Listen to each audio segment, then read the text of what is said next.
Bonjour à tous. Aujourd'hui, je rencontre Anne, fondatrice du blog ledressingideal.fr. Une jolie référence sur la toile où trouver des inspirations mode intemporelles, éthiques et douces. Anne prône la mode responsable et partage au quotidien ses tenues préférées et ses coups de cœur de créateur. Avec honnêteté, elle nous explique l'évolution de sa consommation mode et nous dévoile que non, même si son compte est suivi par des milliers d'abonnés, il lui arrive de se détourner des réseaux sociaux pendant plusieurs jours.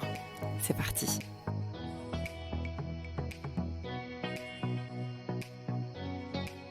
Bonjour à toutes. Aujourd'hui, je vous retrouve avec une invitée spéciale, avec Anne du blog Le Dressing Idéal.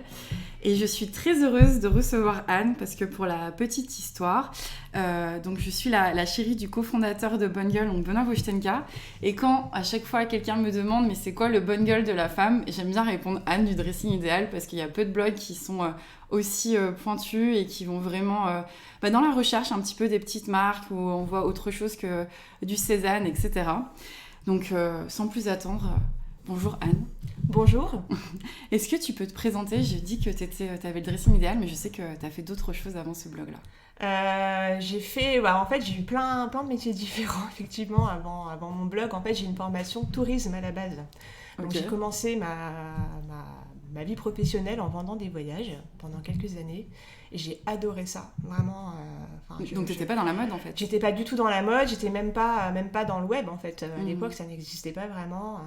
Et donc, j'étais vraiment partie, dans ma tête, j'étais partie pour vendre des voyages toute ma vie, j'adorais ça. Et puis, la vie, la conjoncture du tourisme, tout ça a fait que je me suis réorientée par la force des choses, en fait. Et tu es tombée dans le blogging?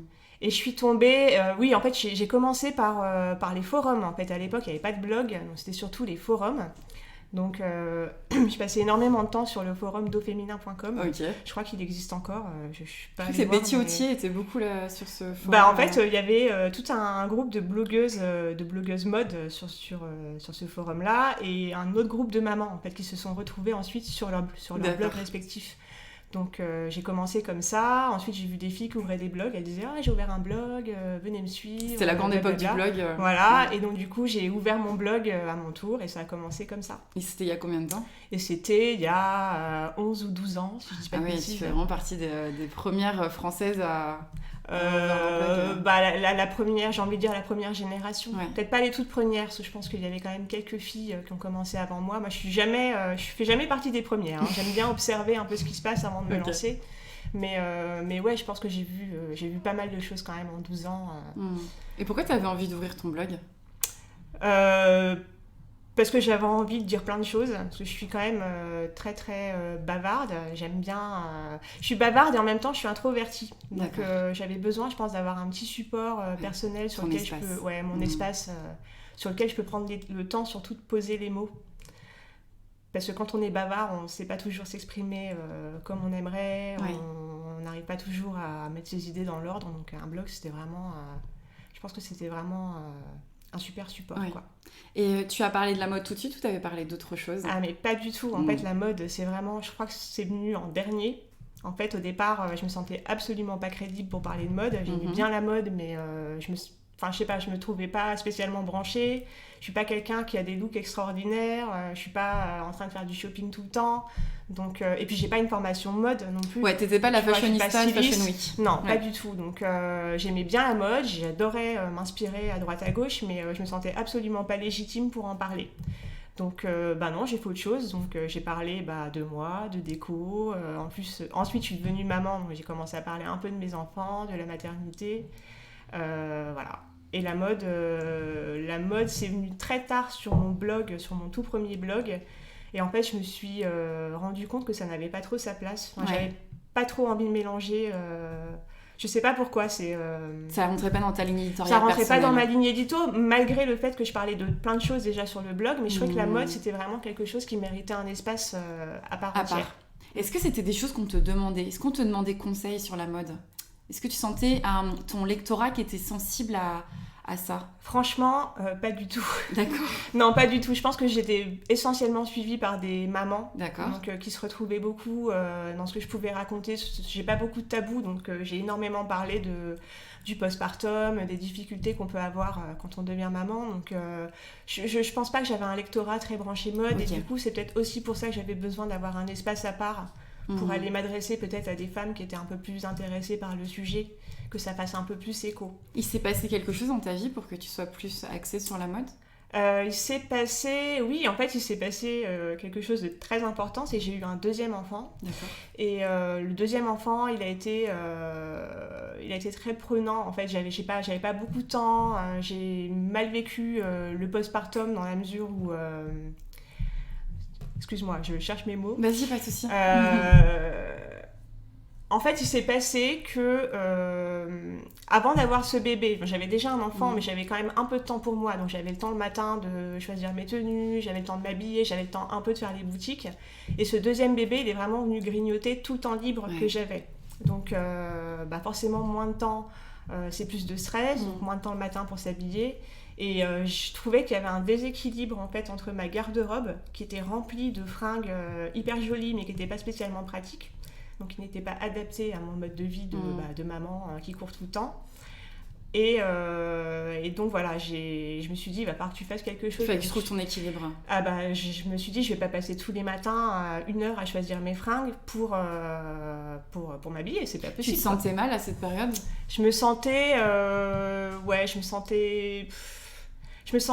J'avais changé en fait. J'avais l'impression que les vêtements qui étaient dans mon armoire, c'était pas mes vêtements, ça me correspondait plus. J'avais plus envie de les mettre et pourtant c'est des fringues que j'avais choisies par goût parce que je les aimais bien. J'ai eu un coup de cœur pour ces vêtements, donc je les ai pas achetés par hasard. Et tu te sentais le matin, est-ce que tu disais j'aime pas mes fringues, je me sens pas bien ? Est-ce que ça avait un impact sur toi ? Je me disais pas j'aime pas mes fringues. Je me disais j'ai des super beaux vêtements mais j'en profite pas. Ouais. En fait j'ai pas envie de les mettre parce que c'est trop habillé, parce que c'est trop fashion, parce que ci, parce que ça. Et j'avais envie de simplifier en fait. Simplifier ma garde-robe, simplifier ma vie. Et donc, tu as fait des recherches comment tu as fait pour simplifier ta garde-robe ? Non, en fait, j'ai fait quelque chose de très simple. C'est que j'ai fait une liste de tout ce que je portais tout le temps. Je suis allée regarder les photos de comment je m'habillais tout le temps. Et je me suis dit, voilà, ton style, c'est des jeans, des pulls, des t-shirts, des chemises. Peut-être que c'est par là que tu devrais aller et arrêter d'acheter des choses qui ne te correspondent pas. Ouais. Parce qu'en fait, je trouve qu'il y a toujours... je sais pas si des gens vont se reconnaître dans ce que je vais dire, mais il y a toujours un espèce de décalage entre ce qu'on fantasme, enfin la vie fantasmée, et ce qu'on vit réellement. Bien sûr. Fait. Donc parfois, on va s'acheter une robe parce qu'on se dit « Ah tiens, cette robe, elle est super belle », donc on s'imagine dans la robe, on s'imagine dîner avec son chéri, voilà. Et c'est des occasions qui se présentent. Mais ce soir-là, on n'aura pas forcément envie de porter cette robe. Ouais. Le temps fait que c'est pas la bonne météo. Voilà, le temps fait que, la fatigue, ton état d'esprit à ce moment-là. Et puis, donc, tu as appris à te connaître, en fait. J'ai appris à me connaître. Et pour toi, si je comprends bien un peu en transparence, le conseil, c'est d'apprendre à se connaître et de pas forcément avoir un coup... Enfin, le coup de cœur doit pas forcément passer par l'acte d'achat. Tu peux avoir un coup de cœur, mais te dire, est-ce que je vais le porter ? Tu vas plus loin que ça, en fait. Tu vas pas vouloir craquer juste parce que t'as un coup de cœur. Parce que ma question est un peu compliquée. Non, je vois ce que tu veux dire. Non, je pense que c'est bien de rêver. Je pense que c'est bien d'avoir des coups de cœur pour des choses et de les admirer. Après, je pense qu'il faut savoir se raisonner. Il faut connaître ses limites. Ouais. J'exclus pas un jour de m'acheter une belle robe pour laquelle j'ai vraiment un coup de cœur, mais à ce moment-là, il faudra que je la porte, qu'elle reste pas dans l'armoire, parce que là, je sais que ça va générer chez moi un sentiment de culpabilité, de colère, de regret, et c'est ça que j'aime pas. Et c'est vraiment ce que j'ai voulu éradiquer. Parce que là, ce que tu as dans ton dressing, tu portes tout. Quasiment, ouais. Et qu'est-ce qu'il y a dans ton dressing, du coup ? Qu'est-ce qu'il y a dans mon dressing ? Il y a beaucoup de choses intemporelles, il n'y a pas énormément de couleurs, parce que j'aime la couleur, mais j'ai pas envie d'en porter. Je trouve que c'est difficile à associer, ça correspond pas forcément à mon état d'esprit. Et puis parfois, j'ai envie de me fondre dans le décor, et je trouve que c'est pas forcément évident avec la couleur. Donc il n'y a pas d'imprimés non plus, ou très peu. Il y a des imprimés hyper basiques, comme les pois, les rayures, voilà, c'est pas vraiment des imprimés. Et ça rythme un peu ta tenue, quoi, aussi. Comment ? Ça va rythmer quand même un peu ta tenue. Oui, ça donne un peu de relief, mais c'est pas des imprimés très forts. Et puis beaucoup de pièces très simples, en fait, des t-shirts en coton, des chemises. J'adore les chemises, donc j'en ai quelques-unes. Et des jeans. C'est marrant parce que t'as des réflexes hyper minimalistes, en fait. C'est dans la simplicité, dans l'efficacité, quoi. Oui, en fait, j'aime bien ce qui est pratique. Ouais. Donc, de pouvoir mettre les pièces les unes avec les autres, tu sais que ça va aller, quoi. Ouais, mais c'est ce que je recherche en Ouais. fait. Je trouve que c'est le but en fait de porter les vêtements qu'on achète, donc Mm. autant que ça puisse aller ensemble. Et donc, tu as monté ton blog, le Dressing Idéal. Oui. Et sur ce blog, moi, ce que j'apprécie, c'est que ça va plus loin que juste des photos en disant voilà ma tenue du jour. Tu vas vraiment aller expliquer un petit peu le produit et tes coups de cœur. Et est-ce qu'en ce moment, tu pourrais nous dire des marques qui te plaisent? Alors les marques qui me plaisent, moi j'aime bien les marques qui sont concentrées sur un ou deux produits D'accord. ou une gamme assez restreinte. Mm. Parce que ça permet en fait d'aller vraiment dans le détail et de proposer des choses qui soient de qualité. Très spécialiste, du coup. J'aime bien les spécialistes. C'est comme les chaussures, par exemple, je vais aller chez un chausseur parce que je trouve que c'est plus confortable, la semelle elle va être plus épaisse. Voilà, donc les petites marques, j'aime bien Isabelle Beretta qui fait beaucoup de t-shirts, des bodys. J'en ai beaucoup parlé sur le blog parce qu'elle a notamment fait un t-shirt blanc que j'adore, avec un beau col qui remonte assez haut, qui est hyper chic. J'aime bien l'Envers Fashion, qui est spécialisée dans la maille. Donc, c'est une marque qui est basée à Madrid, mais ça a été créé par une Française qui s'appelle Julie. Et Julie, elle fait tout fabriquer en Espagne et elle source ses laines dans des pays très précis. Donc, elle sait exactement d'où ça vient. C'est transparent. C'est hyper transparent. Et puis, pour le coup, c'est vraiment des super beaux produits. C'est des pulls en laine qu'on trouve nulle part ailleurs. C'est des pulls qu'avaient nos grands-mères, en fait. Tu vois, c'est de la qualité que tu trouves difficilement quand même sur le marché. Et je sais qu'elle prend le temps, le soin de faire ses prototypes. Donc ça, pour moi, c'est hyper important que les choses soient faites avec amour. Toi, une marque qui a ces valeurs-là, tu vas avoir tendance à plus dépenser, à dépenser avec plus de facilité si tu sais d'où ça vient, comment c'est fait. Oui, mais à la base, je vais dépenser parce que c'est un produit de qualité. Ouais. Donc pour moi, c'est ça qui est juste en fait. C'est d'acheter un produit pour sa valeur qualitative. Et puis oui, après, le fait que ça raconte une belle histoire, que ça soit transparent, ça c'est clair que ça va être la cerise sur le gâteau, quoi. Alors, j'avais posé cette question aussi à Fanny de l'Instagram The Greenimalist. Est-ce que toi, tu comprends le prix de la mode durable, de certaines marques durables? Aujourd'hui, on voit des prix qu'on n'a pas l'habitude de voir par rapport à la fast fashion. Un pull en laine fait au Portugal, par exemple, ça peut vite coûter 200 €. Est-ce que toi, aujourd'hui, ça, tu le comprends? Je le comprends parce qu'en fait, je trouve que c'est un prix qui est juste. Ce qui n'est pas normal, c'est d'acheter un t-shirt à 10 €. Et c'est ça, en fait, on prend le problème à l'envers, à mon sens. Donc oui, forcément, la mode durable, ça coûte cher, ça prend du temps, on ne peut pas remplacer sa garde-robe du jour au lendemain. Et ça demande des efforts. C'est vrai que on va éviter de s'acheter 5 t-shirts à 10 € pour pouvoir potentiellement s'acheter un plus beau t-shirt dans 6 mois qui ne sera pas fabriqué au Bangladesh, qui sera en coton bio. T'as toujours eu, toi, cette conscience comme ça de vouloir aller vers la mode durable ? Je vais pas dire vers la mode durable, ça serait mentir, mais vers la qualité en tout cas. Moi, je me souviens très bien, je me suis acheté mon premier pull en cachemire avec un de mes premiers salaires, dont j'avais 22 ans, je crois. Et à l'époque, je l'ai acheté chez Koukaï. Donc, c'est quand même pas du tout une marque spécialiste. Mais j'ai fait la démarche quand même de dépenser une grosse somme d'argent pour un pull. Ce que faisaient pas mes copines à l'époque. Elles trouvaient ça complètement insensé. Donc oui, j'ai toujours eu cette démarche-là. Et puis après, avec le temps, effectivement, mon pouvoir d'achat a un petit peu augmenté. Donc j'ai pu me permettre plus de choses. Est-ce que tu consommes en seconde main ou en friperie ? Oui, mais alors par contre, je fais pas mon shopping sur Vinted. Je vais sur Vinted quand j'ai une idée hyper précise en tête, je sais exactement ce que je veux. Et là, avant de l'acheter neuve, je vais potentiellement vérifier qu'elle soit pas déjà dispo en seconde main. Ok, bon réflexe. Tu peux aller en boutique, l'essayer et voir s'il est sur... Ça m'arrive de faire ça. Ou alors c'est parce que le produit n'existe plus, il est plus en stock, parce que c'est une ancienne collection, et du coup je sais que je vais peut-être pouvoir le trouver en seconde main. Voilà, ou alors ça peut m'arriver d'acheter dans des dépôts-ventes, mais c'est pas des friperies. La friperie, c'est un peu dur pour moi. Je trouve qu'il faut fouiller. Je suis assez d'accord avec ça. Et puis j'ai pas cette facilité à faire des looks avec rien. Tu vois, il me faut quand même que ça soit un minimum. Et puis souvent, c'est marqué quand même. Ouais, non, la friperie, je suis pas du tout douée pour ça. Donc, et le dépôt-vente, je sais que tu as acheté un sublime trench. J'ai acheté un très beau trench Burberry. Qui est vintage en plus. Qui est vintage, effectivement, dans un dépôt-vente à côté de chez moi. Et c'était pas cher pour le coup. Enfin, je me rappelle que tu l'avais payé 200 €. J'ai payé 200 €, ouais. Non, ça me paraissait très correct. En plus, il est tout neuf. Il est un peu patiné. Il a aucune tache, aucun trou, il a aucun défaut. Et tu vois qu'il a été un peu porté. Donc, il est vraiment beau.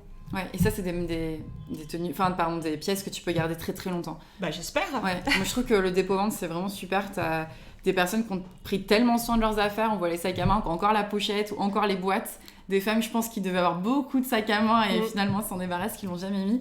Et effectivement, le dépôt-vente, moi aussi, c'est un très bon réflexe que j'ai. Alors, je vais reprendre sur ton dressing. Aujourd'hui, est-ce que tu sais à peu près combien de pièces tu as ? Je vais aller sur le milieu du minimalisme, là. Non, en fait, je les ai jamais comptées. D'accord. Et je pense qu'il faudrait que je le fasse parce que j'ai aucune vision vraiment du nombre de pièces que je peux avoir. Et pour moi, c'est pas très important, à vrai dire, pour te dire la vérité. Dans la mesure où tout ce que j'ai, je le porte et j'ai pas le sentiment d'en avoir trop. Okay. Donc j'ai pas cet objectif de chiffres. Je déteste les chiffres de toute façon. Donc j'ai pas envie que ça devienne une prison en fait. Tu vois. Je sais qu'on parle beaucoup de la garde-robe capsule avec 33 pièces. Ouais, c'est le projet 333. Voilà, le projet 333 ou le fameux challenge 10x10. Tu sais, qui a été inventé par la Canadienne, là, je le connais pas Lee celui-là. Boxberg, je crois. Et le principe, en fait, c'est 10 pièces pendant 10 jours pour créer 10 tenues. Ah oui, si, je vois. Ouais. Bon, je trouve ça hyper sympa. J'ai jamais essayé de le faire. Je pense qu'il faudrait que je m'y mette. Je trouve que c'est une chouette idée. Mais après, j'aime pas le côté... tu sais, hyper verrouillé, où il faut calculer, il faut anticiper. J'ai envie que ça soit simple. Donc, et pour moi, c'est pas simple, en fait, ce concept de je calcule. Je suis pas assez organisée pour ça. C'est pas mon mode de fonctionnement.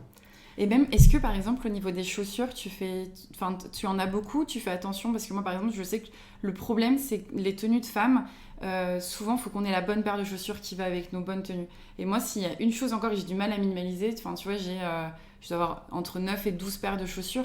Et ça, je galère, moi. Bah, c'est pas énorme. Non, c'est pas énorme. 9-12 paires, c'est pas beaucoup. Il y a 4 saisons dans l'année. Donc, tu vois, si t'en as 2 par saison, déjà, c'est pas énorme. Il y en a qui font avec une paire l'été, une paire l'hiver. Mais ça dépend des pays. Bravo, aussi, moi, je les admire. Parce que c'est vrai que c'est quand même... Puis nos pieds souffrent, en fait. J'en sais quelque chose. Je viens de me faire opérer des pieds. Donc, oui, c'est vrai.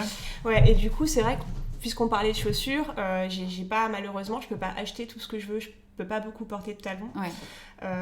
Donc effectivement, je vais plutôt aller vers des modèles de chaussures plates et c'est bien d'en avoir quand même plusieurs pour pouvoir varier un peu. Mais j'en ai pas tant que ça des chaussures. Faudrait que je fasse le calcul. Je compte en fait. C'est quoi ton petit péché du coup ? Mon petit péché, j'aime bien les jeans. J'aime bien les jeans, j'aime bien la maille. J'adore la maille. Je trouve que l'hiver est hyper long à Paris. Donc si t'as pas des jolis pulls dans lesquels tu te sens bien, ça peut être vraiment très long.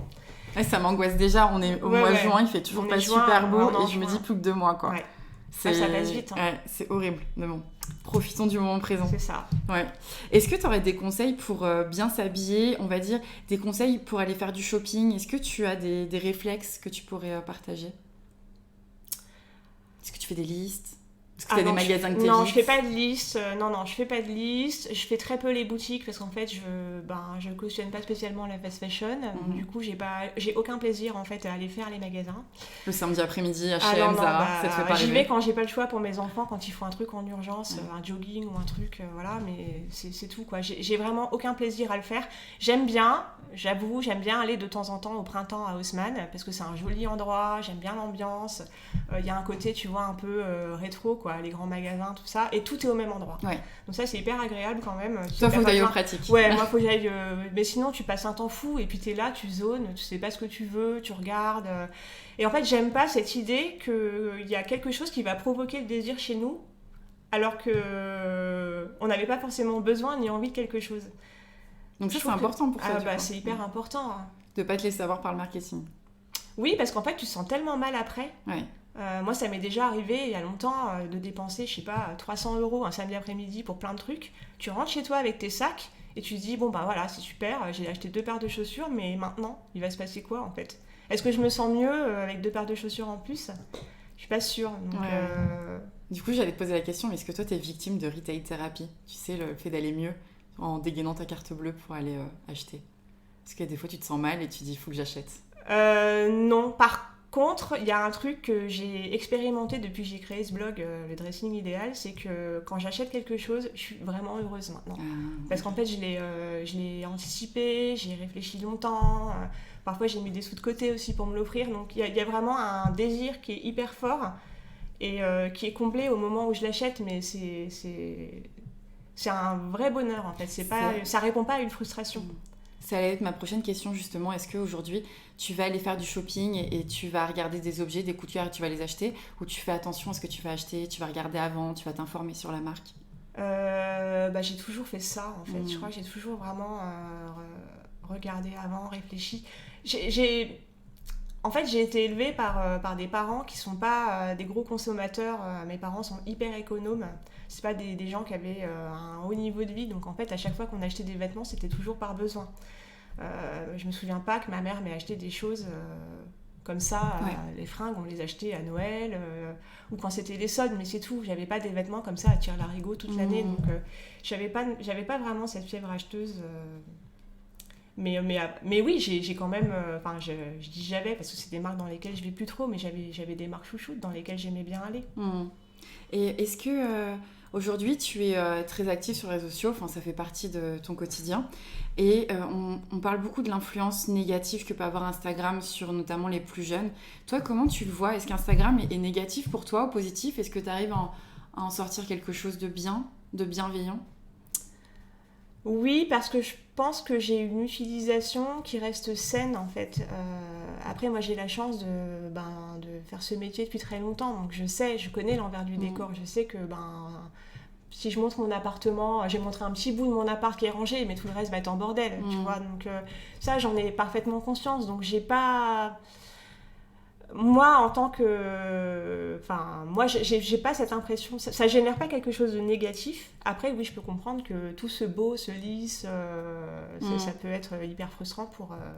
Et ça n'a jamais eu d'impact sur toi, mais... sur ton image? Ah si, mais si, clairement. Il y a des fois où je me sens hyper mal. Je sais que quand je suis pas bien, quand j'avance pas dans mon boulot, ou je suis un peu down, si je vais sur Instagram, je vais me dire... Oh, mais ma vie, en ce moment, elle est pourrie... Il n'y a rien qui va, quoi. J'ai une peau dégueulasse. Mon appart n'est pas rangé, les gens ils partent en vacances, c'est pas moi. Enfin, non, mais c'est hyper dangereux. C'est pour ça qu'il faut, je pense qu'il faut arriver à couper quand ça devient nécessaire, quoi. Ouais. Tu le fais des fois? Moi je le fais souvent. Tu arrêtes, t'es plus présente et... Je peux ne pas y aller pendant 4 jours, par exemple, ou ne pas poster. J'ai pas posté de photos. Voilà, parce que poster une photo, ça demande aussi de l'énergie. Oui, c'est vrai. De choisir, voir si ça va avec ton feed pour celles qui font super attention. Et oui, c'est vrai que c'est chronophage, c'est hyper chronophage, ça demande vraiment un investissement fort. Et puis en plus, il faut être hyper régulier. Ouais. Et ce qu'on voit pas forcément quand on est de l'autre côté de la barrière, c'est que quand on poste une photo, il faut être présent pour répondre.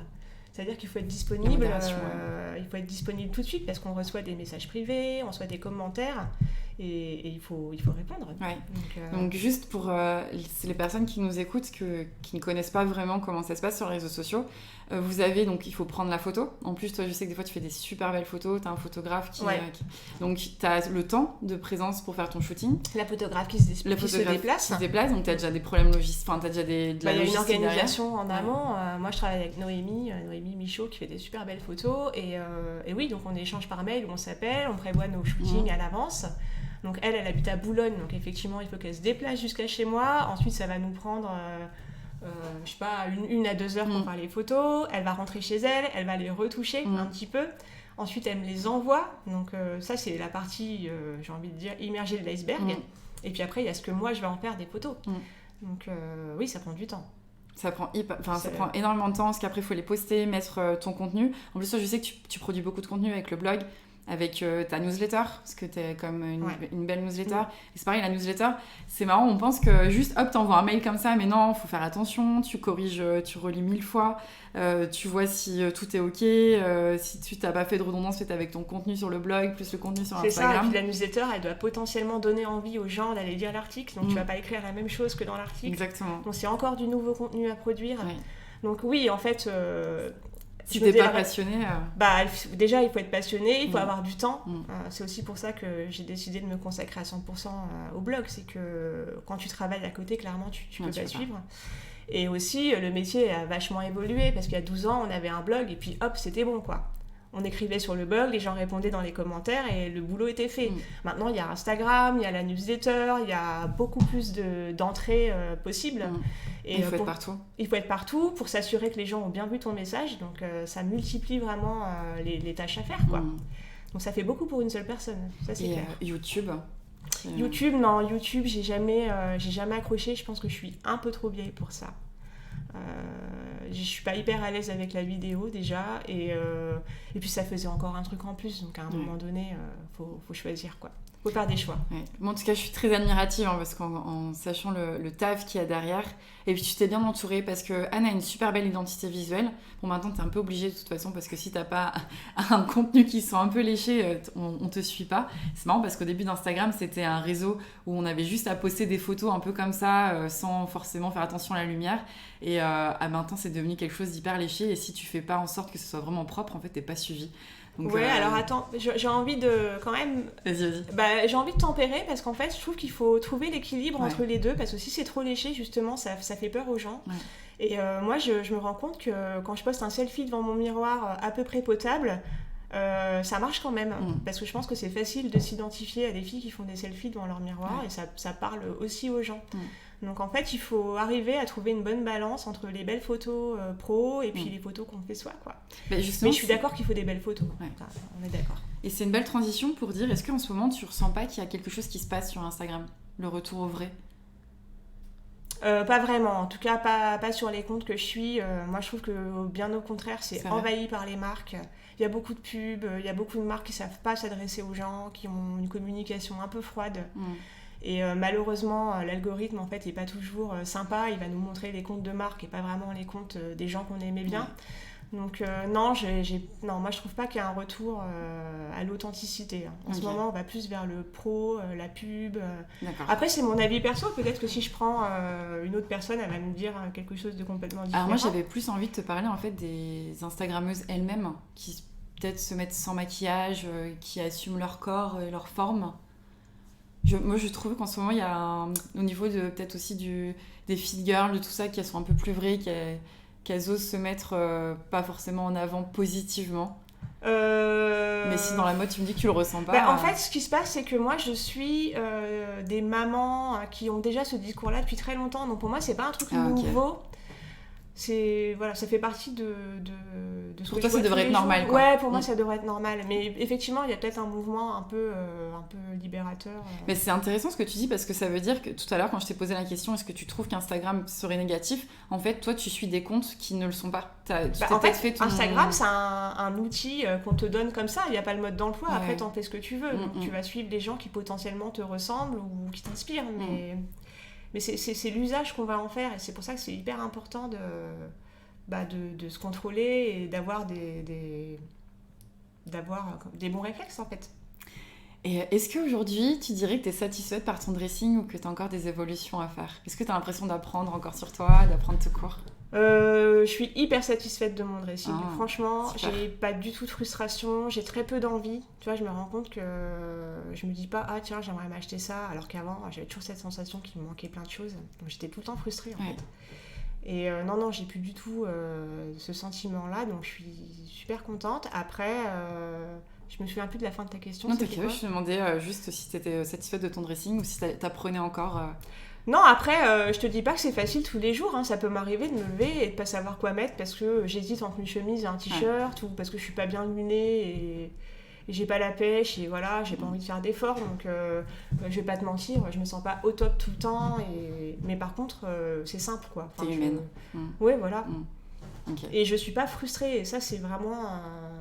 C'est hyper important pour moi parce que je trouve qu'on n'est pas heureux quand on est frustré ou quand on envie les autres ou quand on n'est pas bien dans sa peau. C'est ça, tu as dit une chose intéressante, c'est que tu n'as pas l'impression qu'il te manque quelque chose. Là, ta garde-robe est complète. Et moi, c'est la démarche que j'ai eue avant le minimalisme, c'était vraiment ça. J'avais l'impression qu'il me manquait toujours un truc. J'avais jamais le haut pour la soirée, j'avais jamais le bon jean. Et ça me mettait dans une pression pas possible. Et le vêtement, j'ai halluciné comment ça pouvait te mettre une pression et te rendre mal et te foutre la journée en l'air parce que tu n'arrivais pas à te sentir bien devant ton miroir dès le matin. C'est ça, et puis souvent on s'habille parce qu'on a envie d'être quelqu'un d'autre, on a envie de raconter une histoire qui n'est pas la nôtre en fait. Mais les gens s'en foutent en fait, surtout quand tu vas à une soirée où tu connais personne, les gens ils savent pas qui tu es, donc déjà il n'y a pas d'a priori sur ta personne, donc tu peux arriver comme tu veux, autant être bien dans ses fringues en fait. C'est ça. Moi j'ai remarqué justement quand on est... je n'osais pas des fois certaines tenues, et en fait les gens ils te regardent même pas, enfin tu sois dans le métro, ils s'en foutent.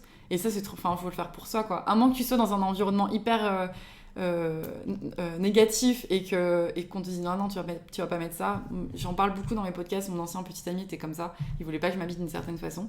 À moins que tu sois dans ce genre de famille et de cercle, tu peux t'habiller comme tu veux. Je suis assez d'accord. Tu peux t'habiller comme tu veux. Puis après, je pense qu'il y a aussi, tu sais, l'âge. Quand tu prends de l'âge, je suis pas vieille, hein, mais tu vois, le fait d'avoir des enfants, déjà, ça me fait relativiser beaucoup de choses. Je m'en fous, en fait, de ce que pensent les gens. Évidemment, j'ai envie de me montrer sous mon meilleur jour. J'ai pas non plus envie qu'ils pensent que je suis mal fagotée ou quoi que ce soit. Mais c'est pas ça c'est pas mes vêtements qui vont faire que je vais être admirée ou jugée, en fait. Je pense pas. Et puis même si c'était le cas, je m'en fiche. Je me sens bien comme ça, donc c'est le principal, je pense. C'est parfait. Et j'aime bien finir ce podcast en demandant justement, si jamais ton appartement brûlait, qu'est-ce que t'emporterais avec toi ? Déjà, je serais dégoûtée parce que je l'adore. C'est vrai que c'est un très bel appartement. En fait, je me sens bien ici, donc ça m'embêterait de perdre cet endroit, en fait. Et sinon, franchement, rien, je m'en fiche, en fait. Il n'y a rien de vraiment... je sais pas, moi, si je suis entourée des gens que j'aime, ça me suffit amplement. Après, je vais être tentée de te dire, oui, les choses qui coûtent cher. Mais c'est idiot, enfin, c'est pas ça qui fait que je serai plus heureuse après. Merci Anne pour m'avoir répondu avec transparence et honnêteté. Moi, ça me permet aussi, parce que je suis une toute nouvelle sur le blogging, ça me permet aussi de rencontrer des nouvelles personnes et des personnes inspirantes. En tout cas, c'est ce que j'essaye de faire avec le podcast. Donc, merci de m'avoir répondu avec autant de transparence. On peut te retrouver sur Instagram et sur ton blog, du coup, dressingidéal.fr et sur l'Instagram aussi. Merci Anne, je te dis à très très vite. Merci à toi, Lucie. Et moi, je vous remercie de nous avoir écoutés. Et pareil, je vous dis à très vite avec un nouveau podcast. Ciao. Merci à tous d'avoir écouté ce podcast. Si celui-ci vous a plu, vous pouvez me donner 5 étoiles sur iTunes. Cela me motive et me permet de faire grandir ma chaîne. Je vous dis à très vite pour un prochain sujet ou une prochaine interview. Et n'hésitez pas à m'écrire ou à me laisser en commentaire pour me proposer des sujets et des invités. Je vous dis à très vite. Ciao.